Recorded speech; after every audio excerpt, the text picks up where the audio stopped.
Today we continue with our class Halachos and Brachos.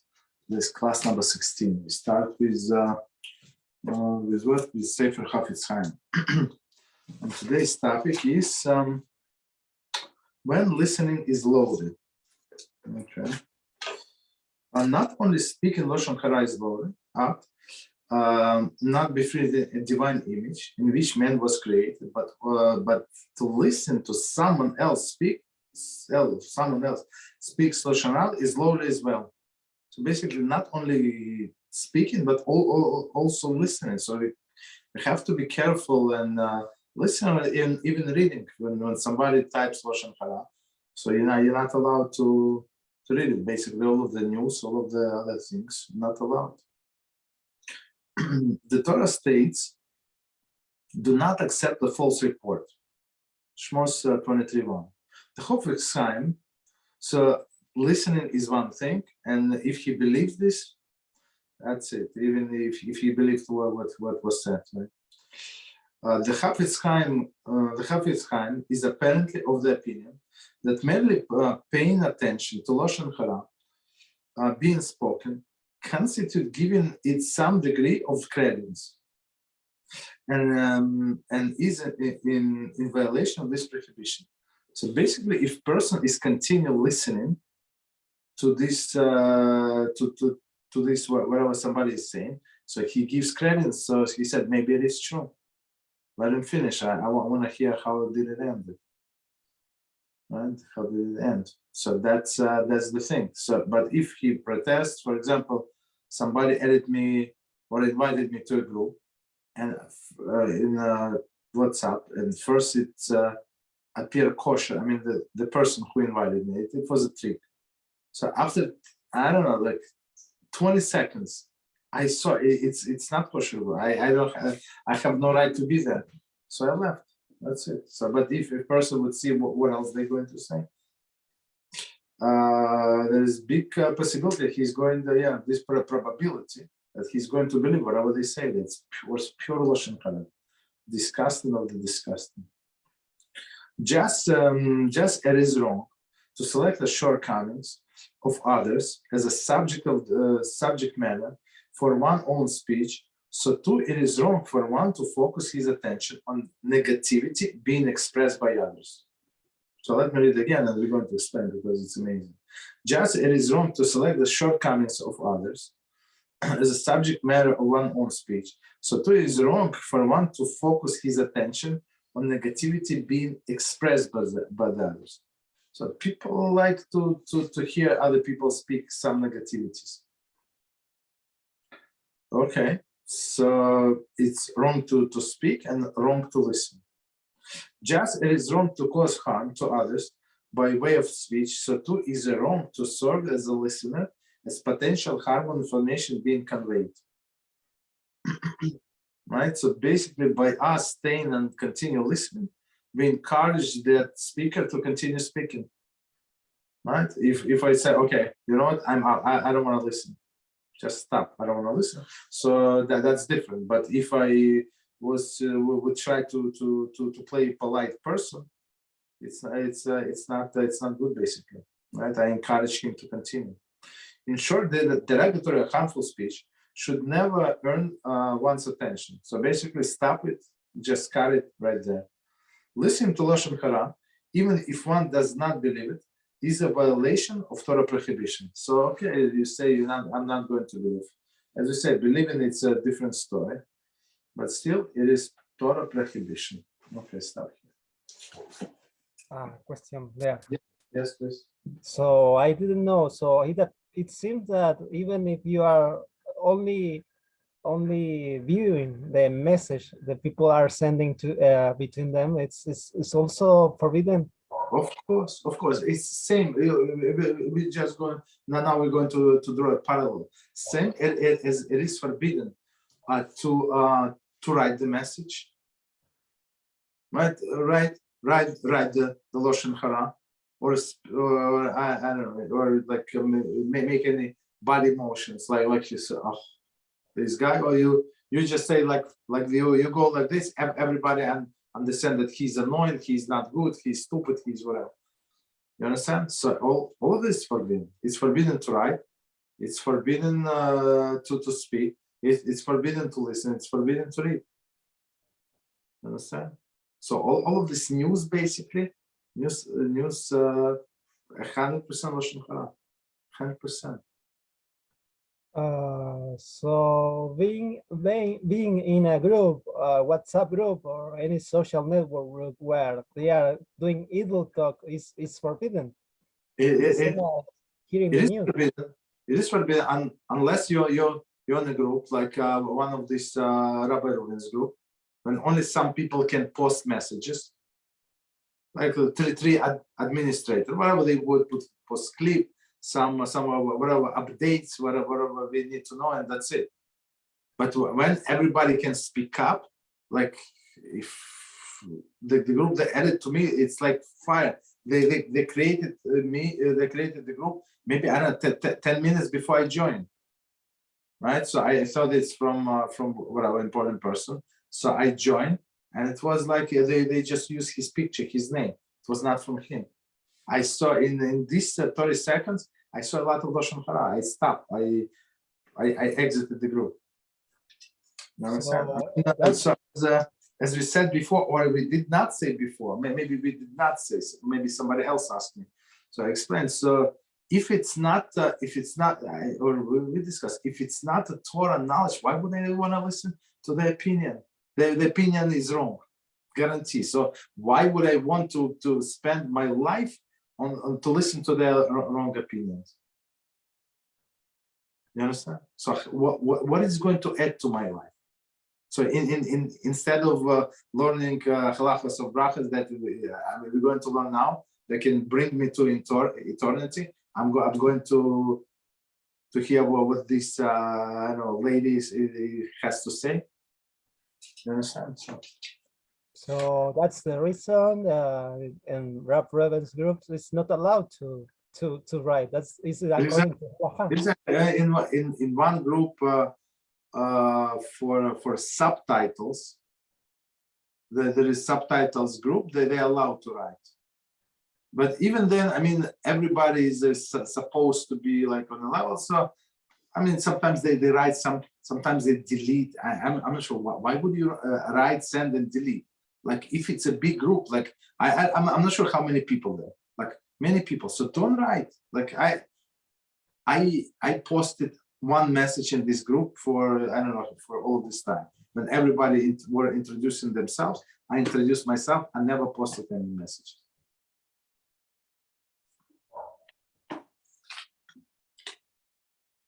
Okay, so all right, so let's do something productive, right? So we continue our halachos of brachos class,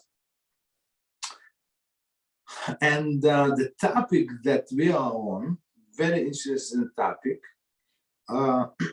It's we actually switched from original book to this book temporarily. It's Shulchan Aruch, this Mishnah Brura. And we discussing over which bread to make the blessing. So somebody asked me just recently one question, like very high question, whatever, some deep question.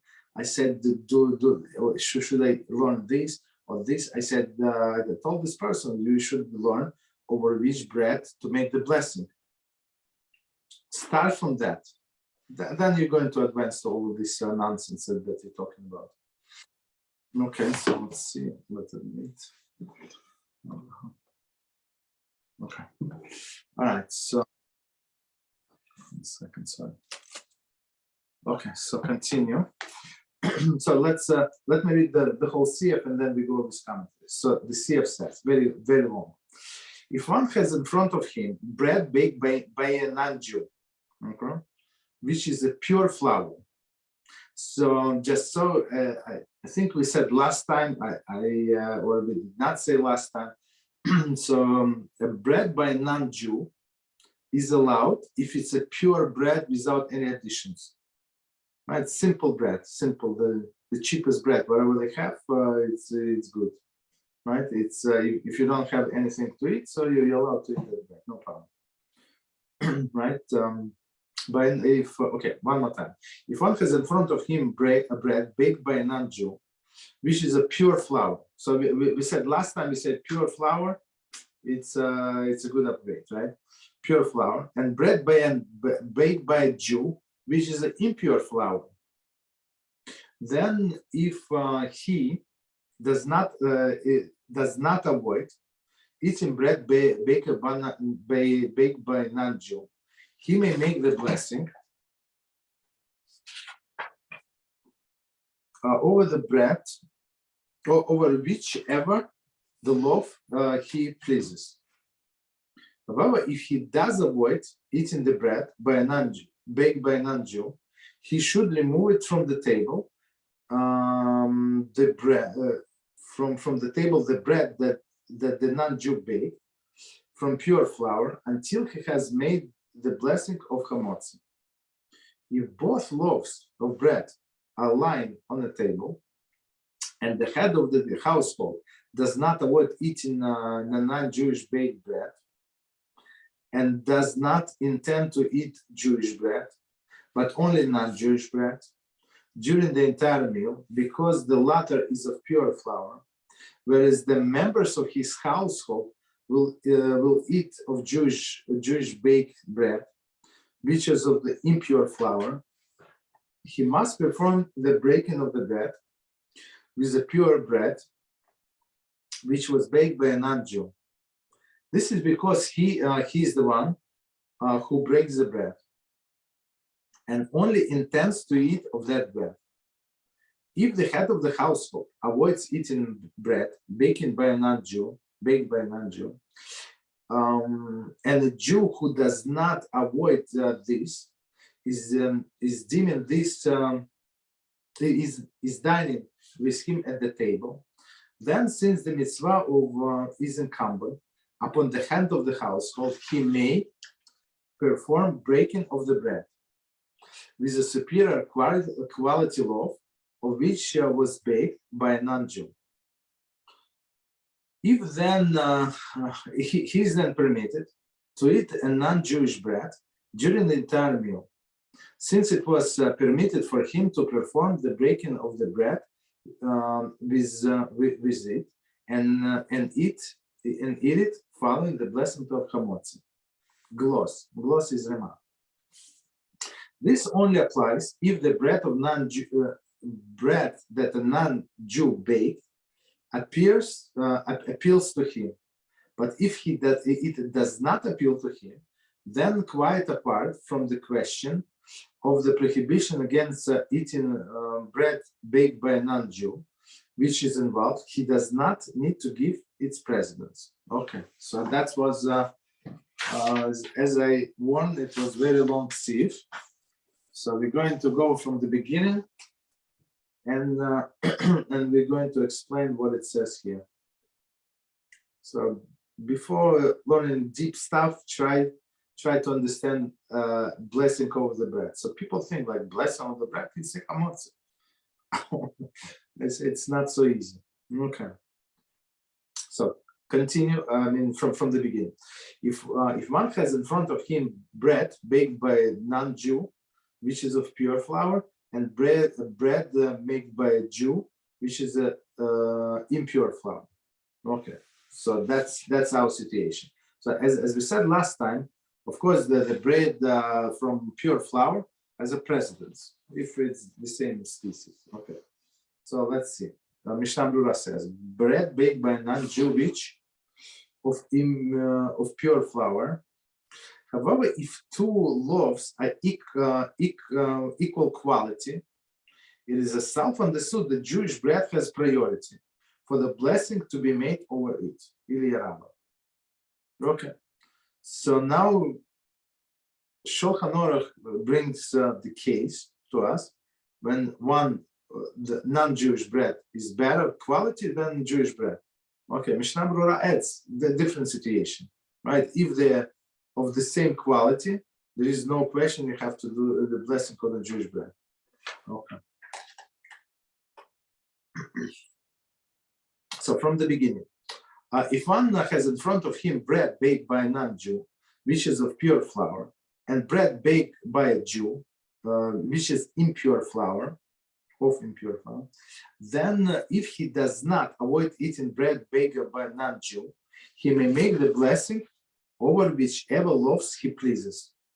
Okay, so basically, okay, so let's read the commentary. So, but before we read the commentary, Shulchan Aruch says, if he has no problem to eat bread baked by a non-Jew and baked by a Jew, so he can choose whichever bread he wants. So basically, so we understand what is going today, what's going on today. So let's say I'm talking about US. In many cases, especially where we live, a lot of Jews live around, right? Many bakeries have some kind of Jewish supervision. Right? They have kashrus. So basically, this is bread baked by a non-Jew, 100%. We don't have any doubt, but it is kosher. Meaning what? It is bread baked by a non-Jew with all kosher ingredients in all kosher process. Basically, that's what that stamp means. So you can eat it, but you must know that it is bread baked by a non-Jew. Okay, so if he has no problem, he can take either one. But on a bread that is baked by a Jew, right? So it has a stamp. It has writing there that is a Pas Israel. So it's a bread made by a Jew. Okay. So all right. So that's what we're going to comment on. This is because each one of the loaves has its advantages. Meaning that one baked by non-Jew is high quality, right? And the baked by a Jew, lower quality, but baked by a Jew. So that's two different advantages, right? This is because each one of the loaves has advantage over the other. The one because it is Jewish bread, since the bread of the non-Jew was only barely permitted by the sages. The other because it is baked from the pure flour. So basically, was only barely permitted by the sages, this non-Jewish bread. So explanation is for this, if I remember correctly, so it was a problem. So they would you see to bake a bread you need a special oven, right? And like you need to know what are you doing. Even in olden days, everybody, like most of the people baked their bread in their houses, but some people were lazy or they did not know how to do it. They didn't have these stoves, right? So they would prefer if baker would bake it, right? So after the fact, there is no problem. Okay, continue. However, so we got it. So if he eats this bread and this bread, so he can choose whatever he wants. Okay. Continue with Shulchan Aruch. However, if he does avoid eating bread baked by a non-Jew, he should remove the table. He should remove from the table the bread that a non-Jew baked from the pure flour until after he has made the blessing of Hamotz. So okay, so now he is trying to go stringently, and he eats only bread that baked by a Jew. But let's say somebody in his family eats bread that baked by a non-Jew, right? So Shulchan Aruch clearly said he has to remove from the table, right? So it's like it's not there.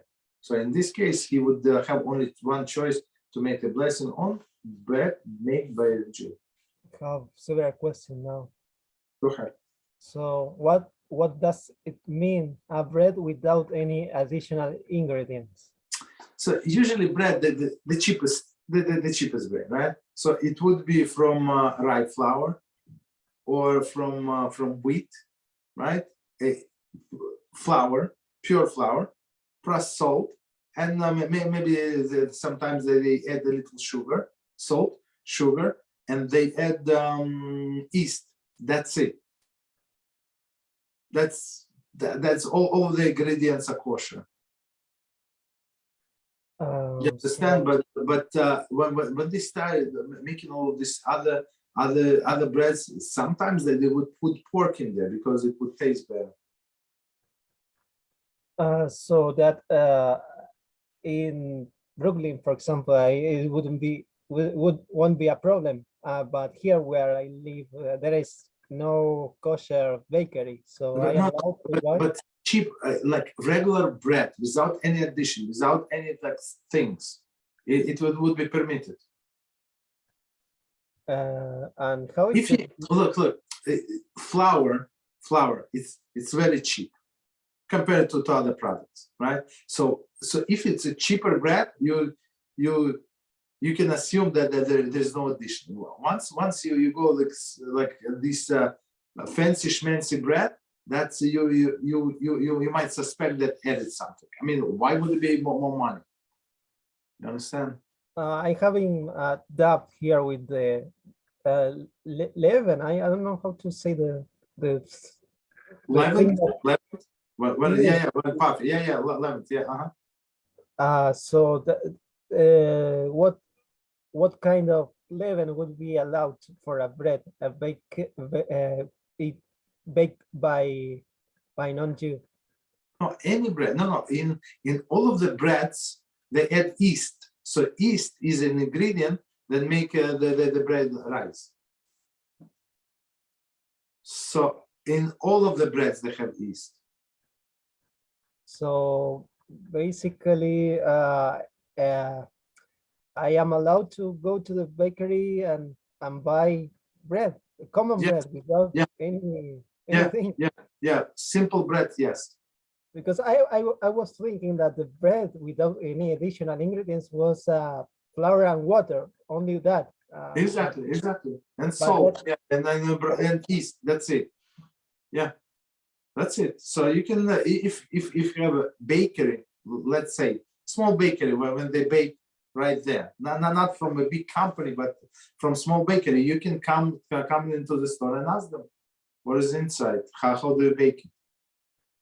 They're going to tell you. I mean, people, if they do not know why you're asking, they're going to tell exactly the whole process. But here, what they do here, right, in Brooklyn, for sure. So when they make pizza, not kosher pizza, Italian people may make pizza, and they put a little pork fat. You understand? Because it tastes better. So some Jews would go there and say, well, "What I'm eating? It's a bread. Bread is kosher." You said bread is kosher. Yeah, bread is kosher. Yeah? It's a bread and cheese.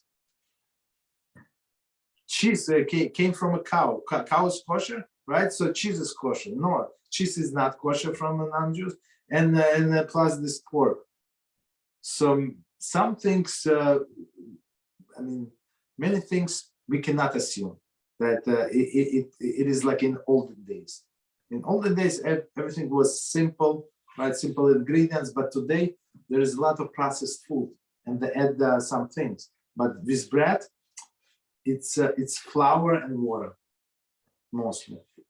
I have another question about non-Jew making kosher food. It's only applying to bread or to any food? No, it's let me. I don't. Okay, it's a big topic. I don't want to go. It's a huge topic, but I'm going to give you only simple summary. So all of the foods, right? All of the foods that you would serve on the table for a king, right? Whatever foods you would cook and serve on a table of the king, if the non-Jew cooked it in a kosher kitchen, you're not allowed to eat. So basically, all of the meats, right? Your meat you would serve the king. All of the eggs, all of the like vegetables, like potatoes and stuff, like salads. No, not salad. I'll take it back. Salad is allowed because it's not cooked. But all of this cooked fish. So in that case, a non-Jew cannot make even if it has a kosher supervision. No. Okay, so if it has a kosher supervision, there is no problem. So because he would afraid that the Jew would see whatever he does and he is going to fire him. You understand? So in all of the kosher restaurants and all of the kosher like bakeries and stuff like that, there is always or almost always there's some Jew, supervising Jew on a side. So he can come out, come back in. He can go, I don't know, like make a phone call and come back and take care of the things and come back 1 hour later. It's not a problem. So these people, non-Jews that work in a bakery, let's say, or in any other restaurant, they know that he's going to come. When? I don't know. Maybe in 15 minutes, maybe 3 minutes. Maybe he went, I don't know, to spoke to somebody on the phone. You understand? So, but meat is different.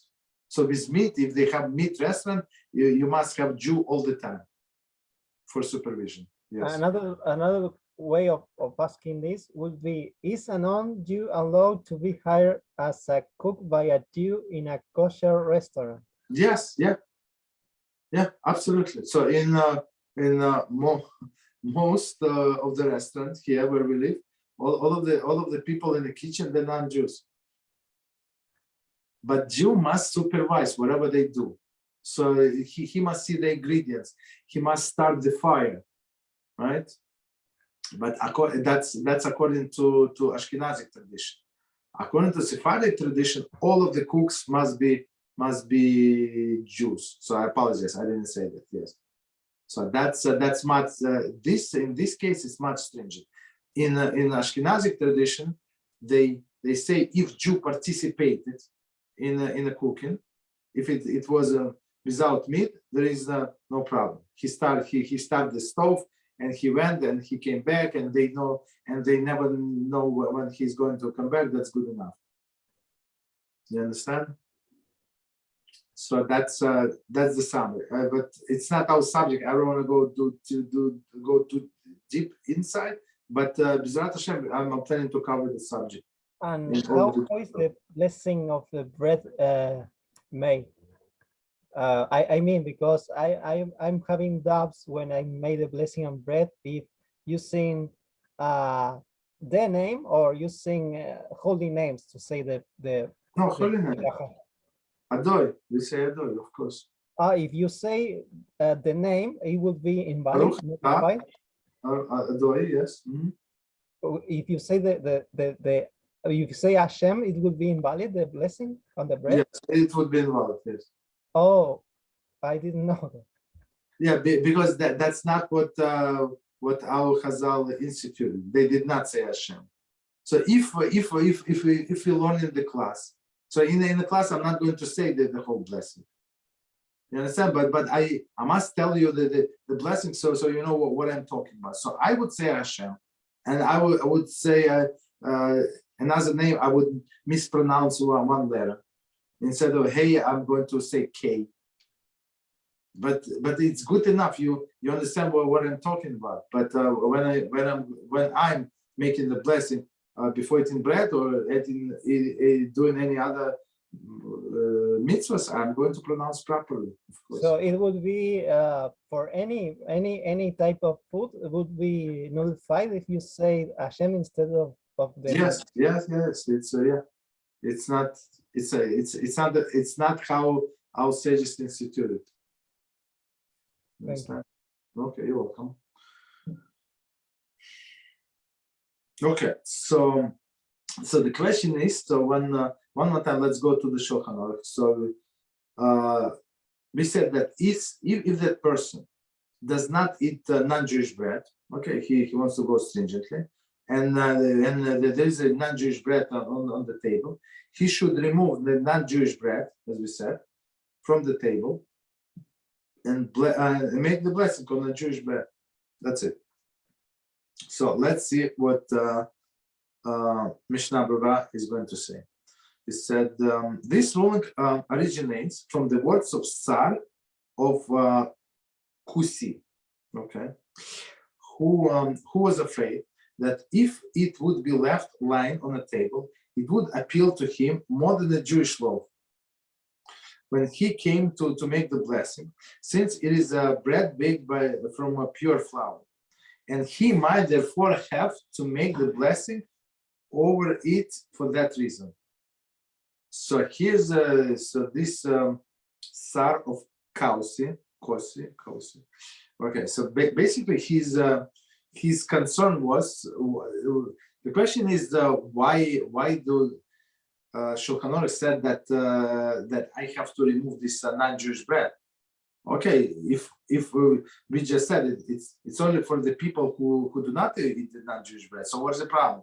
If I'm not, if I have kosher and non-kosher thing on my table, so of course I'm not going to touch this non-kosher thing or things that I do not want to eat, right? So let's say I have a piece of cheese on my table, right? And now I'm planning to eat meat.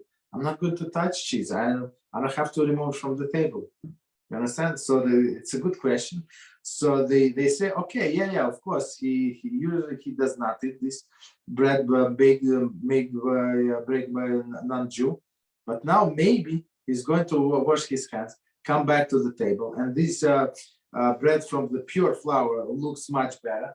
So he would think maybe I should have a little piece of that. So to remove this temptation from him, we remove this bread. He started eating from a Jew bread made by a Jew, and that's it. Many Achronim are very doubtful about the correctness of this reasoning, since in view of the fact that he avoids eating non-Jewish bread and treats it as forbidden, the fact that he is the fount of the bread cannot be of any significance. Nevertheless, it is desirable initially to have regard for what he says and remove the non-Jewish bread from the table. Okay, so many Achronim said, no, come on, what do you know? Why would he take this non-Jewish bread, right? So why would he do that? For him, it's like non-kosher food, right? As I said in my first example, why would he remove it, right? Right. So okay. I mean, it's like he's fond of the bread, and it cannot be of any significance, right? So he likes that one. Okay. So Mishnah Berurah says, okay, try to follow Shulchan Aruch if possible. If not, so we can rely on that opinion also. But I would say if Shulchan Aruch says, why would he go against it? Don't do it. Okay. So continue with Shulchan Aruch. Next scenario: if both loaves of the bread are lying on a table, meaning better flour, pure flour baked by a non-Jew, and impure flour baked by a Jew, so lie at the table, and the head of the household does not avoid eating non-Jewish bread, non-Jewish baked bread. So basically he eats this and that, right? Non-Jewish and Jewish bread, and does not intend to eat non-Jewish bread, but only from a Jewish bread. So he's a very interesting example, right? So there are two loaves in front of him as scenario for all of these cases. So now he wants to eat only non-Jewish bread because it's a pure flour, and he does not want to eat Jewish bread. That's the situation. Let's see what Mishnah Berurah has to say. So Mishnah Berurah is going to comment on, and does not intend to eat from Jewish bread. There's although the Shulchan Aruch writes in the beginning of the paragraph that one may make the blessing over whichever of the loaves he pleases. This only applies when he intends to eat the meal from both of the loaves. So his Mishnah Berurah comes and clears everything out. up, right? So he said, when we said he can make blessing on this or that bread. So no. The Mishnah Berurah said no. Only if he's going to eat from both of the breads. Maybe they're smaller, right? I don't know. Maybe the whole family is going to eat, so everybody was go with one loaf is not enough, so they want to distribute, let's say, impure bread and then pure bread. Okay, so it's very possible that they're going to eat from both breads, both loaves, right? And in this case, he can make the blessing on whatever he chooses. But in this situation that we discuss now, he wants to eat only from non-Jewish bread. If, however, the head of the so basically, okay, so let's remember only one person in this scenario is going to make the blessing. Right? That's the issue at hand. Only one person, the head of the household. It's not always true. I mean, if you're in somebody else's house, let's say people invite you over, and I went there with my family. So right, this person is going to make his own blessing. I always make my own blessing on Hamotz. I mean, I would answer amen to him, but I always make my own. Right, unless I don't have two breads, two rolls, and stuff like that on Shabbos, that's the different story. But otherwise, I always make my own blessing. I have another question. Yes. And what about the blessing on washing hands? It would be enough, one a day? One a day? What do you mean? Yes. No, you can wash your blessing of the hands. So there are two different blessings on. Two different scenarios when you say the blessing on the washing of the hands. First of all, first one that you make once a day when you wake up. So you woke up after the sleep, so you wash your hands, and then you say the blessing up for that washing. And second washing, second scenario for washing is when you ate bread. So how many times you can do it? Maybe you ate 3 times a day. You ate bread. That's all you have bread. So you all your 3 meals will consist of bread. So you wash 3 times. You say 3 times the blessing. There is any way of avoiding saying the blessing of washing hands? No. You in this case you required. So you ate breakfast with a piece of bread. Right, you ate a piece of bread and tea, let's say, whatever, coffee, and then for lunch you had a sandwich, and at dinner you have another sandwich, let's say. So there are two separate events. I mean, they're not connected. What if you use utensils to eat the bread? Say it again. If you use utensils to eat this bread, is it required also the blessing? The blessing is blessing for washing of the hands. Yes. If you use utensil, one second. Let me say, I think you always have to wash your hands, but if you're not going to touch the bread, as you said, so you're not required. So let's say if you're not going to, for sure, you're not going to touch the bread, so you're going to use a fork and knife to cut the bread. So it's on your plate, and that's how you're going to do it. Yeah, you're not obligated to wash your hands. Correct. So the only problem is touching. Okay, but they say most of the time the sages will say still wash it. Why? Because it's not normal way of doing things. Eat the bread with a fork. So I mean, so many our sages say still do, because what if you forgot and you touch bread as you usually do, right? But if, for example, if person has some kind of rash on his hands and he cannot, he put this cream special ointment and he cannot wash his hands. So in this case, yeah, he can use it the knife and the fork. Fork and knife. Okay. So one more time, go into our scenario. So we're talking about this head of the household, and he's going to make the blessing for everybody else. So basically, we have to go by his blessing. Okay.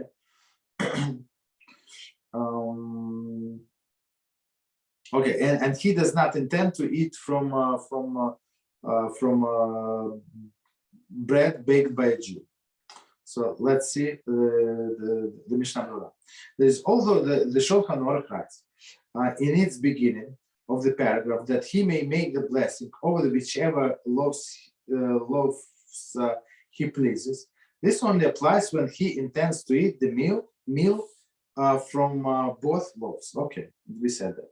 If, however, the head of the household has no intention whatsoever of eating of any other bread, but only this non-Jewish bread during the entire meal, he does not need to make the blessing over any other loaf of the bread, even if it is more distinguished, as stated above in gloss to paragraph 1. So basically, because he likes this bread and he has intention, so we're not going to force him to eat a different bread. Okay, especially as we said, this is the bread of better quality. Although the blessing of Hamotzi also serve for the members of the household to discharge their obligation with respect to this blessing, and they will not be eaten from a non-Jewish bread, but only for fully kosher bread, he should nevertheless make the blessing over the non-Jewish loaf. This is because he himself only wishes to eat from a non-Jewish bread. And since he's head of the household and actually made the blessing, his intentions are primary consideration. And the Torah over which bread the blessing should be made. He should therefore make the blessing over the bread that he eats. So here's a conflict of the in the family, right? Conflict. So his wife said, I'm not going to eat this non-Jewish bread. Children also not going to eat. So, but this the father guy, so that's what he wants to eat. So many times women are more religious than men, right? I have a friend and his wife is not going to pick up the phone, right, until after Havdalah. You're allowed to answer the phone. So until after Havdalah, and sometimes they would delay Havdalah. So it's like maybe even 2 hours or more than after the Shabbos. It's very interesting. So this person, head of the family, wants to eat the non-Jewish bread. Family do not want to eat this bread. So still we go by, since he's the one making the blessing, so he's going to make the blessing on non-Jewish bread. Okay, so let's see what other people have to do in this case, because they're not going to eat the bread over the which the blessing was made. So one more time from the beginning of the sentence. If both loaves of bread are lying on the table, and the head of the household does not avoid eating Jewish bread, non-Jewish baked bread, and does not intend to eat Jewish bread, so it's clear. He wants to eat only non-Jewish bread, but only of the non-Jewish bread. Okay, so he only wants to eat non-Jewish bread during the entire meal. That's it. Not a little piece, not maybe, not and then. No, only non-Jewish bread, because of the latter is of the pure flour. So I mean, we don't judge him, right? We said, okay. Shulchan Aruch said, you know why do we don't judge him? Because this non-Jewish bread of pure flour. Whereas the members of his household will eat Jewish bread, Jewish baked bread, which is of impure flour. He must perform the breaking of the bread with the pure bread, right, which was baked by a non-Jew. So they're not going to eat this bread that he's going to eat, but still he has to eat. He has to make a blessing and eat from the bread that he's going to make the blessing. Okay.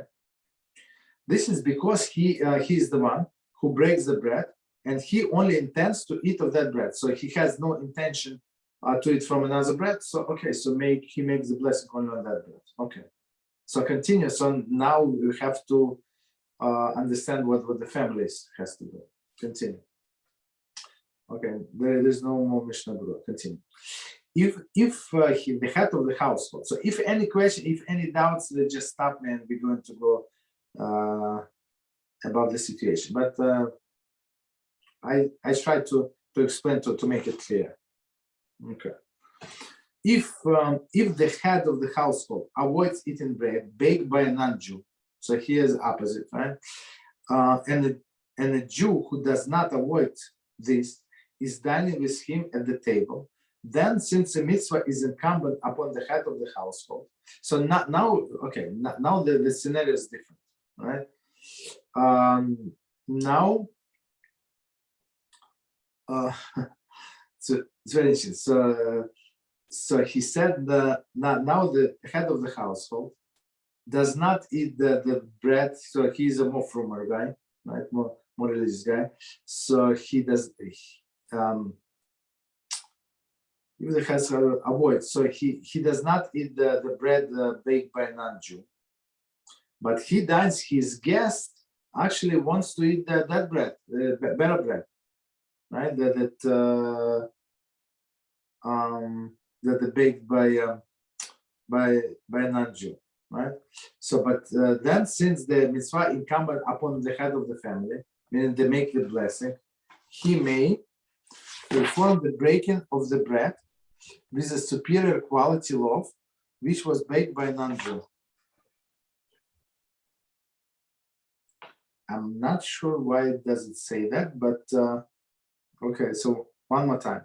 If the head of the household avoids eating bread baked by a non-Jew, so the head of household does not eat, and Jew does not avoid,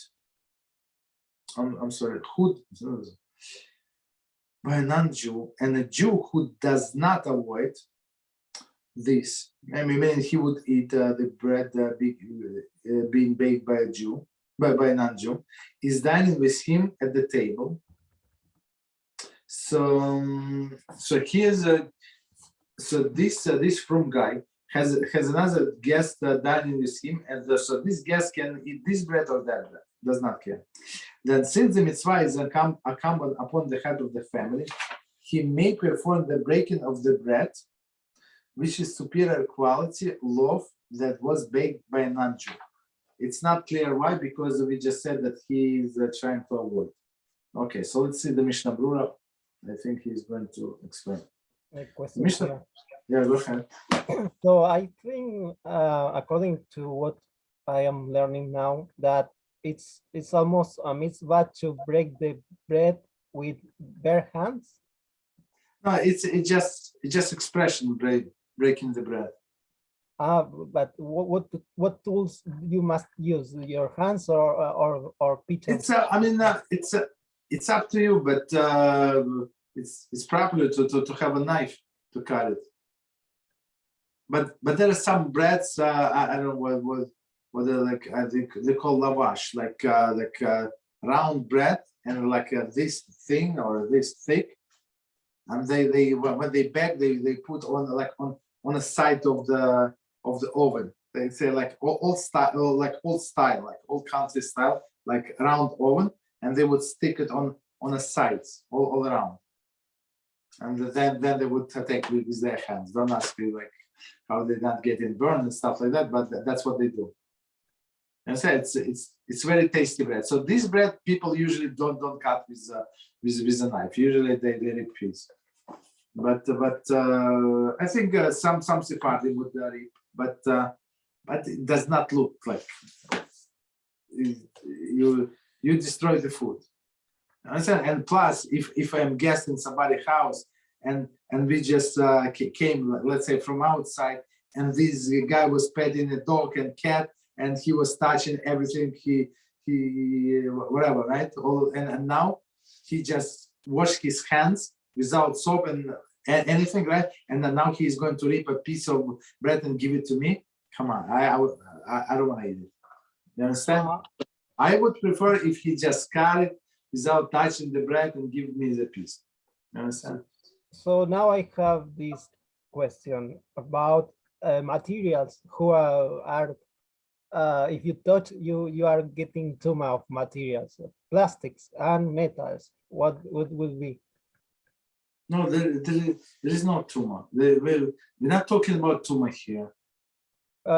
Yes, but for example, I touch a mouse of a computer, plastic mouse of the computer, Yes. and I was eating a bread, so I get impurity from touching the. No. There is no purity. There is no purity. And what if you touch another material like metal? There is no problem. No, there is no, but the impurity might come only from these animals, dead animals that touch like piece of kezias, which is like we said 28 grams, like piece of mice or whatever was lying on something. So maybe then that piece became impure. The scenario would be you make all the blessing, washing the hand and the blessing of the bread, but in the meantime you touch certain elements. You have to No. Only so you only when you touch impure places. So what is impure places? So they say places on your body that are usually covered. So if you scratch yourself like maybe like under your shirt, or you took off kippah and scratch there under the kippah. So these places are usually covered, right? Usually covered for men. And if he scratched there, or he touched his shoes, he must go wash his hands again without second blessing. So you are eating the bread, you scratch your head and you go wash your hands without the blessing. Again, yes, again. So right, yes, exactly. Mm-hmm. Another question: if sweet bread made with fat from a cow is allowed or not allowed? Sweet bread may make it from fat from the cow? Yes. When you say fat, you mean fat from meat? No, I think it's not from meat, but it's an ingredient. Sometimes bread can have. You said recently fat made from pork, but here they use made from cow, from the cow. Okay. So what is the question? Okay, I got it. So what is the question? If it is allowed or forbidden to eat that type of food? There's no problem whatsoever, no. But you must know that this bread become like meat. So for you it's meat. So if you want to drink milk after this bread, you have to wait 6 hours. That's the thing. Yeah. Okay. So let's go to our scenario. And see what do they mean. Okay.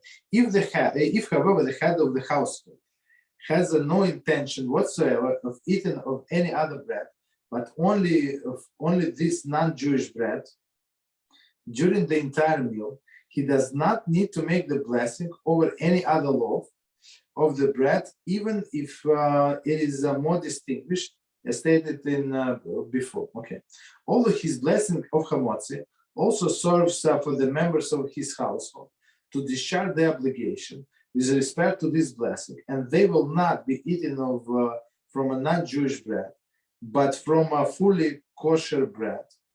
He should nevertheless make the blessing over the non-Jewish bread. So basically, as we said, this guy is not so religious, right? Family is more religious, right? But so he is going to make the blessing over not kosher bread, non-Jewish bread, and they going to eat from the Jewish bread. This is because he himself only wishes to eat non-Jewish bread. Actually, we said that, but let me finish anyway. And since he is the head of the household, and actually makes the blessing, his intentions are primarily consideration and determine over which bread the blessing should be made. He should therefore make the blessing over the bread and he eats. Okay, so but the question we said is what? Okay, that's everything is understandable. What is with them, with the family, right? So one more time, the Shulchan Aruch. Okay, let's try not to interrupt. Let's try to finish this paragraph. If the head of the household avoids eating bread baked by a non-Jew, who does not avoid this, and a Jew who does not avoid this, right, is dining with him at the table. So that's our situation. Sorry, whatever we just read, we already explained, right? So he has a guest who would eat this bread baked by a non-Jew. Then there is a mitzvah is incumbent upon the head of the household. So it's always the head of the household who is going to make the blessing. 21. There is the mitzvah of the performing the breaking of the bread and making the blessing which serves for him and others to discharge their obligation is incumbent upon him. So, but this mitzvah is only for bread. If we eat apple, I make one blessing and he makes his own blessing. I cannot cover, basically, my blessing cannot cover his apple. This accords with the rule of the sages that the head of the household should be the one to break the bread. Okay, should be one to bake the to break the bread, so that he should break off the large piece and give generous portion to the diners. So here's a very interesting. So the explanation that that our sages give, why would the head of the household break the bread? And as we said before, when we started the topic, the bread was the main the staple of the meal. So many people would have only bread, or bread and I don't know, some side dish. That's it. So now we say if guest is going to break the bread or cut the piece of the bread, so he would cut a modest portion, right? He does not want to like appear like a glutton. But if the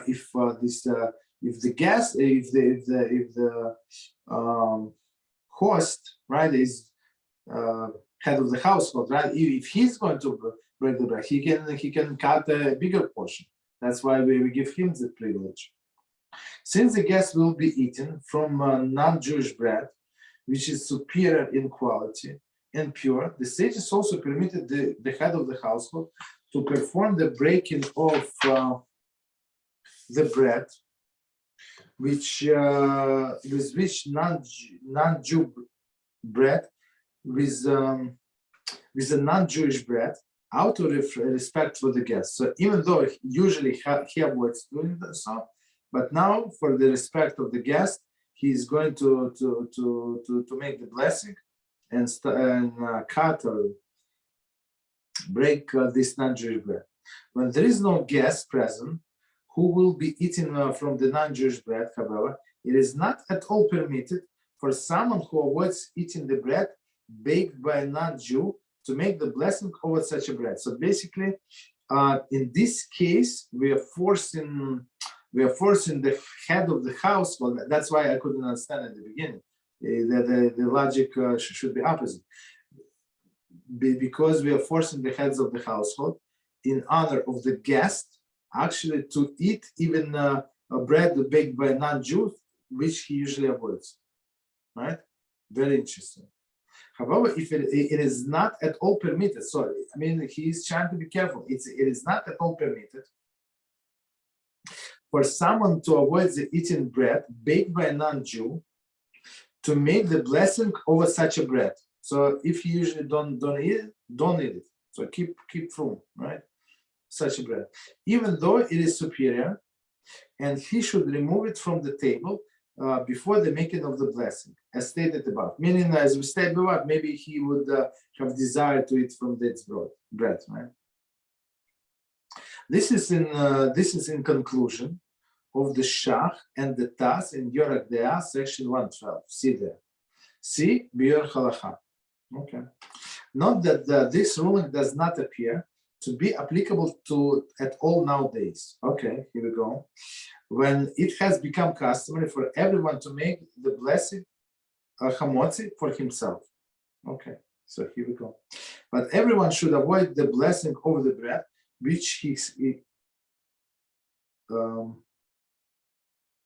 but everyone should make, I apologize, everyone should make the blessing over the bread which he himself eats. Okay. See what Pri Megadim has observed concerning the basic ruling of Shulchan Aruch. Okay, so let's try to understand. So Shulchan Aruch says, okay, so we have a guy, he's trying not to eat from a non-Jewish bread, and he has a guest that he actually likes this non-Jewish bread. Maybe, like in my mind, I saw, how is it possible? Why would this from guy has this non-Jewish bread in his house? It's possible. So, and I had in my house. So some people, they would bring like to my house on Friday night questionable things, questionable kashrus. So I tell everybody, don't bring, please don't bring. Bring wine, kosher wine. You want to bring some, bring bottle of kosher wine, whatever you like, and we're fine. But some people do not listen, of course, and they bring things of the questionable kashrus. And now they say, why you're not eating this? And I said, that's not smart.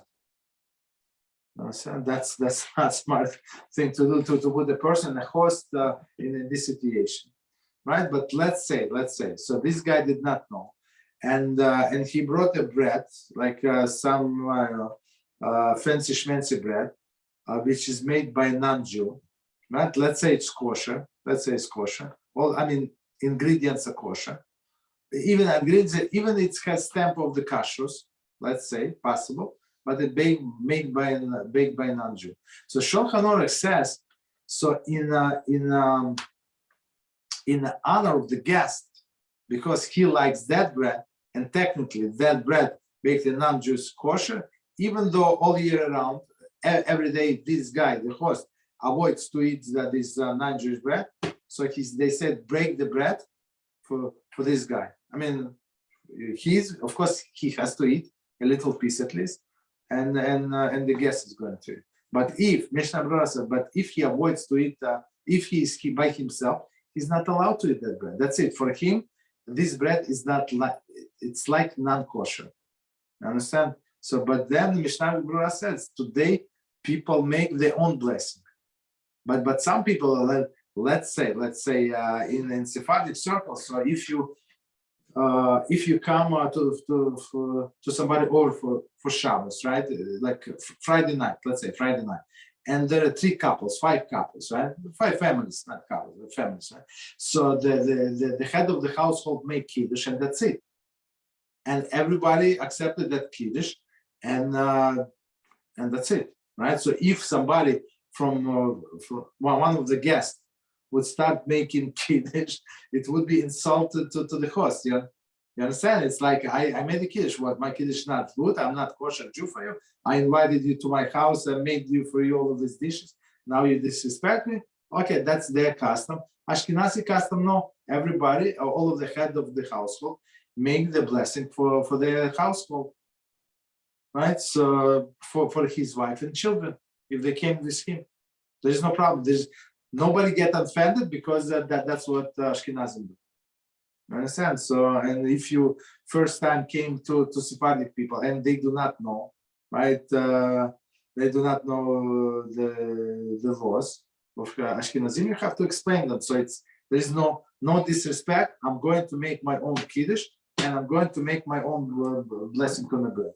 So Mishnah Berurah says today many make their own blessing of the bread. There is no problem. So father did blessing for everybody, but children said amen, right? Or wife said amen, but she's not going to eat from that bread. She's going to eat from another bread, right? So she would cut from another bread, from a bread that made by a Jew, and they can make a different blessing. There's no problem. Okay, so continue.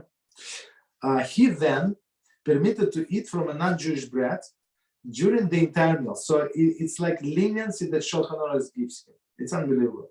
Since it was permitted for him to perform the breaking of the bread with it and eat it, following the blessing of Hamotzi. So even though you're not obligated to continue eating, even if you ate a little piece, you can stop and go and switch to the bread made by a Jew. But Shulchan Aruch give us permission. So if you want, you can continue eating this non-Jewish bread, even though he avoids to eat it all year round. So they give him this leniency. Continue. Gloss. Gloss meaning remark. This only applies if the bread that a non-Jewish bake appeals to him. Oh, here we go. But if he does not like it, I mean, so we try not to force a person. So when you say a blessing, right? When you thank Hashem, it has to be like from the bottom of your heart, right? So if you don't like something, so this blessing is not sincere, which is not good, right? So they say if he does not like this bread, but if he does not appeal to bread does not appeal to him, then quite apart from the question of the prohibition against eating bread baked by a non-Jew, which is involved, he does not need to give its precedence. So he does not like it. It has nothing to do that I usually don't eat the bread baked by a non-Jew. I don't like it. So I mean, we take personal preferences in consideration. Last Mishnah Berurah, and we stop. So Mishnah Berurah says, the Rama means by this that all this only applies if the non-Jewish bread actually appeals to him in the essence that he merely refrains from eating it because it was baked by a non-Jew. So it looks nice, it looks puffy and this and that. So he would like to eat it, but the only reason why he's not eating is because it is baked by a non-Jew. Right, so I mean, sometimes they sell these things like I don't know, even on the street and smells good and looks good. Okay, it looks good, smells good. Do I like how it looks? Absolutely. Do I like how it smells? Absolutely, 100%. But I continue walking. You understand? So I continue walking not because it does not look good or it does not smell good. No, because it's not kosher and I'm not allowed to eat it. Right, so that's what Shulchan Aruch explains. Mishnah Berurah explains. Okay. However, if the non-Jewish bread does not appeal to him, so and he somehow in his mind it's disgusting, even though it's not, right? Appeal to him in essence that he has no desire to eat it.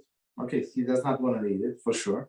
He should make the blessing of the bread that he will eat, which is fully kosher. So that's what Mishnah Berurah says. So don't force yourself. Okay, so we can stop here. So we did one seed. I mean, it was very long and very, very interesting. So that's Mishnah Berurah. So when you learn inside of Halachot, so I mean. On one hand, it's a lot of details, but on another hand, the way I see it, you have a bigger picture. So if you have a bigger picture, so later on, even if you don't know, if you don't remember all of the specific details, if you remember the logic, so you can derive in case of the necessity, you can derive the halach based on the logic that you remember. Okay, any questions? I have three questions, I think. Go ahead. Are you allowed to give tzedakah to a known Gentile on the streets who this Gentile is selling to you a sweet pie? Are you allowed to buy from him or not?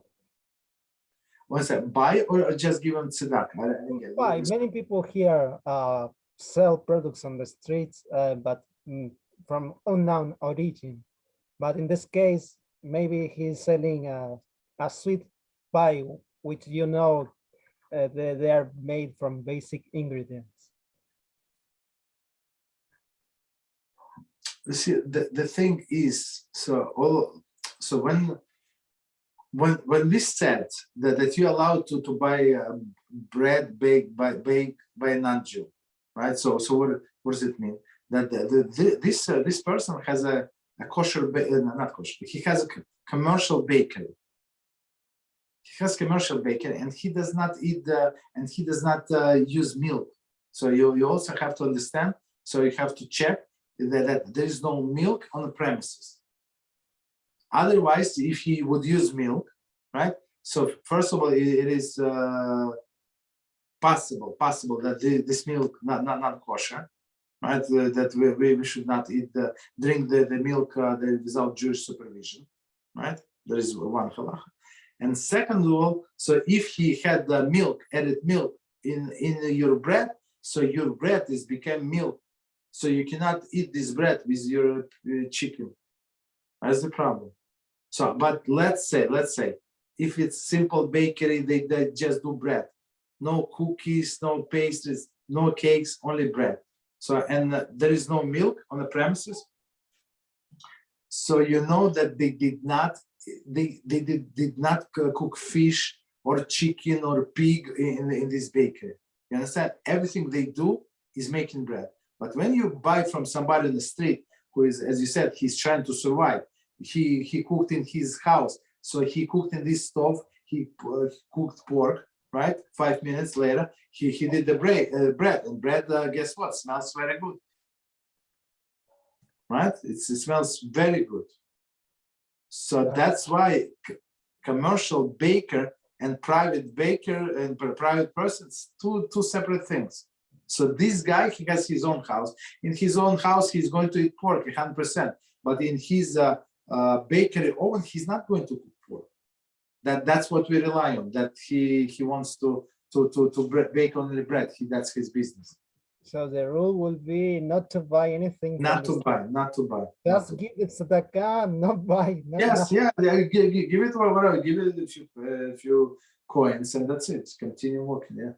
Okay. Another question is about the grace after meal. I think we asked there to Hashem that let not us need the gifts of men. So are you allowed to benefit from the charity of the nations? Are you allowed to benefit from a charity of the nations? Yes, you're allowed. Two scenarios here. But no, go ahead. Example one would be a guest who is a Gentile is buying food stuff for the house. And the question would be if you're allowed to get benefit from this stuff this guest is buying for the house. So when saying guest, so there is a Jewish house, and this non-Jewish guest, right? So he's staying with a Jewish family. Yes, and he's buying. That's normal. That's normal thing to do. I mean, it's not tzedakah. I mean, he feels embarrassed or ashamed that he's using he's staying with them. So I give you an example. Like I have a hotel not too far from me. So somebody said, no, I'm going to come over. Maybe I stay in this hotel. I say you can stay in this hotel. And I went to check how much is this hotel. It's almost $200 a night. I'm not even living. I don't live in expensive area, but this hotel is, I don't know, whatever, $200 a night. So if he stays by me, for example, right? He stays by me, so he saves $200. Let's say he would not pay $200. Oh yeah, but whatever $100, $100 it costs. Let's say, so he can go buy me groceries. There's nothing wrong. You understand? He saves so much money. So to show appreciation, this guy, let's say he's not Jew, so to show appreciation, so he went and bought all these groceries from him. There is no problem. So you are allowed to eat. Yes, so it's not charity. It's a gift. Yeah, but in the grace after meal, it's like we ask to not. Exactly. No, but those are two separate questions. So for first question, are you allowed to take it? Yes, you're allowed to. Should you take it? No. that's the thing that is going went in Florida. Was this missionaries, right? That went to this Boca Raton shul. So they gave him money. So they gave tzedakah, whatever they call it, to this Jewish organizations. They've been doing it, so they buying this. So this when this non-Jewish organization, church, right, they give money to the Jews. So basically, this money is that they filled with impurity. So there is no blessing on Chas v'Shalom when these Jews are going to do. There is no. It's impurity. The product of the impurity is impurity. But we allow if somebody, a rich guy came, not Jewish rich guy came, and said, I want to give $1 million. Okay, look, we don't want to embarrass him, so we take this $1 million and then we put it aside, separate fund, right? And then the next time non-Jewish people come, we cannot say we're going to feed only Jewish people. You understand? Let's say we give out food before the holidays. Right? Let's say, and it's like open entrance. So, and if non-Jew comes, we cannot say, go away, you're not Jew. You understand? So we have to give him, we have to give this kosher, whatever food to this non-Jew. And he brought his 10 friends. What can you do? Right? You cannot start the fight, you cannot argue. So we can use the funds from this non-Jew, right? That gave us and feed his people. That's the proper thing to do, not to benefit from that money. Because why? Because if you go, especially if you use it for holiness, so the holy merits goes to his account, and his cases became stronger. You understand? So we try not to do, not to take advantage of all of this charity, government, and stuff like that. So the reason that we allow to take some help from government is because you also paying taxes, right? You paying taxes and you get something in return, but it's exception. And example 2 will be this same question. So in this case, the Gentile who is a guest in your house is buying groceries for the house, but at the same time he's making an increment in the cost of electricity bill, gas bill. In this case, are you allowed to take even more according in proportion of what he's making the how do you say okay, most likely you're not going to ask him for this, but if he has conscience, of course he is going to give more. Like for example, in a summer where I live, it's very hot. So if he's going to put the air conditioner on for the whole night, it's going to cost me money. So if he's a normal person, he's going to compensate some, buy some wine, some gift, some groceries, some bread, some milk, eggs, whatever, something. So in this second case, this example was more precise. Yes, so it's not charity. It's just some token of appreciation, some compensation. He saves much more. He saves much more by sending with me. So just compensate a little. Okay. So it's and it's not a gift. You cannot call it a gift. I mean, he gives as a gift. He does not need it, but he got much more in return, and he pays a little token of appreciation. So we're allowed to take it. There is no problem. Okay. That's all.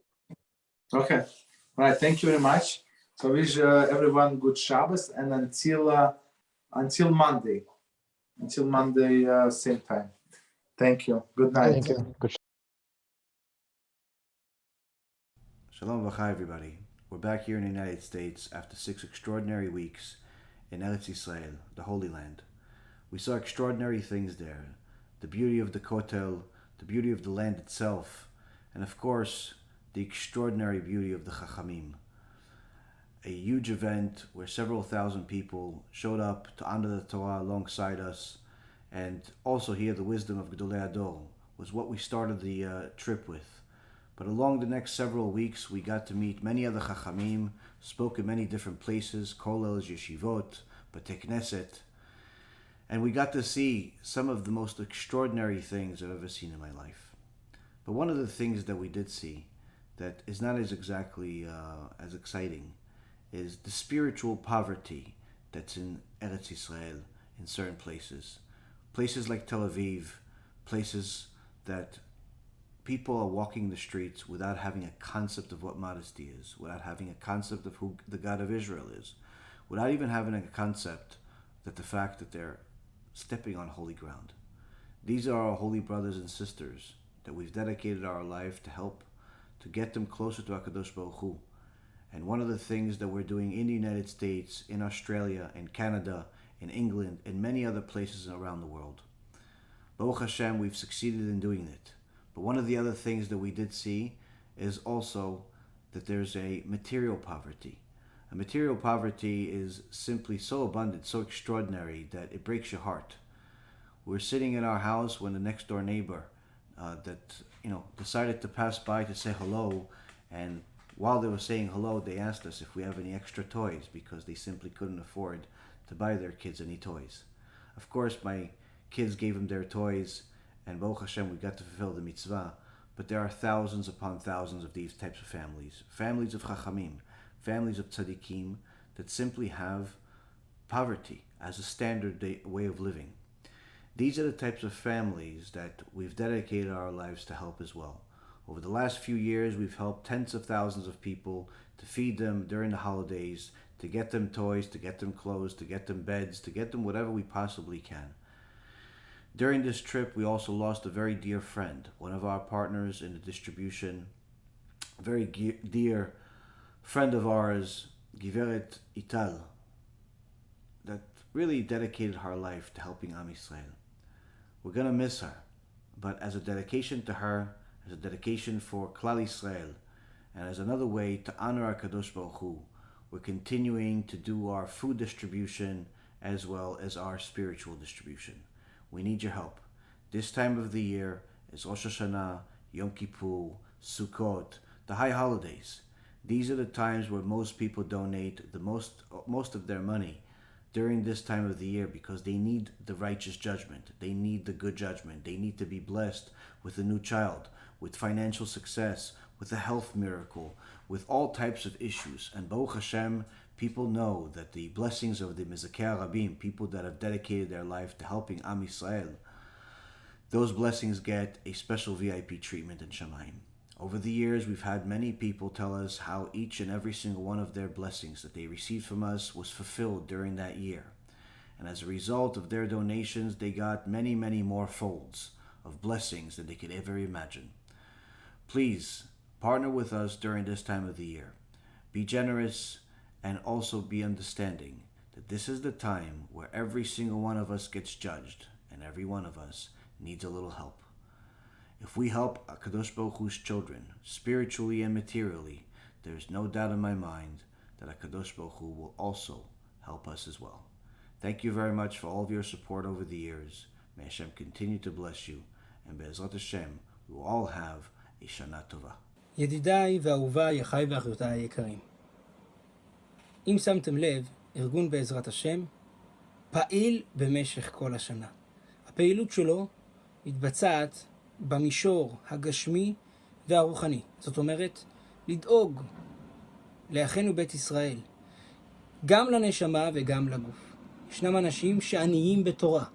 ישנם אנשים שעניים מבחינה כלכלית. לקחנו על עצמנו את התפקיד הקשה לדאוג גם מבחינה רוחנית וגם מבחינה גשמית לכלל ישראל בארץ ובעולם. ברוך השם, עד היום נעזרו על ידינו עשרות אלפי אנשים. משפחות נזקקות, לא רק מבחינה רוחנית, גם מבחינה גשמית, אם זה סלים בחגים, אם זה אוכל, אם זה שתייה, אם זה עזרה בעניינים רפואיים, בכל דבר ועניין שהיה נרתמנו לעזור, והחידוש הגדול שלא על מנת לקבל פרס. בלי אחוזים, בלי עניינים, עוד הפוך.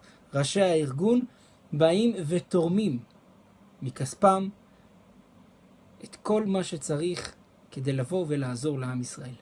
זה הארגון היחיד שאני יכול לבוא ולהעיד שכולו לשם שמיים. לכן ידידיי ואהוביי, אנחנו מבקשים את עזרתכם לבוא ולהמשיך להפוך את העולם למקום יותר טוב, הן מבחינה רוחנית, הן מבחינה גשמית. ואנחנו בקמפיין הקבוע שלנו לימים נוראים, לפני החגים, שאנחנו באים ודואגים לאלפי אנשים בסלי מזון, בעזרה לחגים ובשאר מצרכים.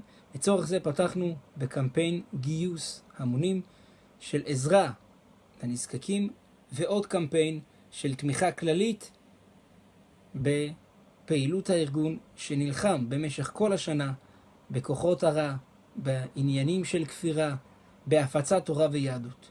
כל מי שירצה לבוא ולהיות שותף, כאן בדף הזה של הקמפיין, מוזמן לבוא ויקבל ברכת שמיים, שכל משאלות לבכם יתקיימו לטובה. שנה טובה ומתוקה, שנה טובה ומבורכת, ארגון בעזרת השם.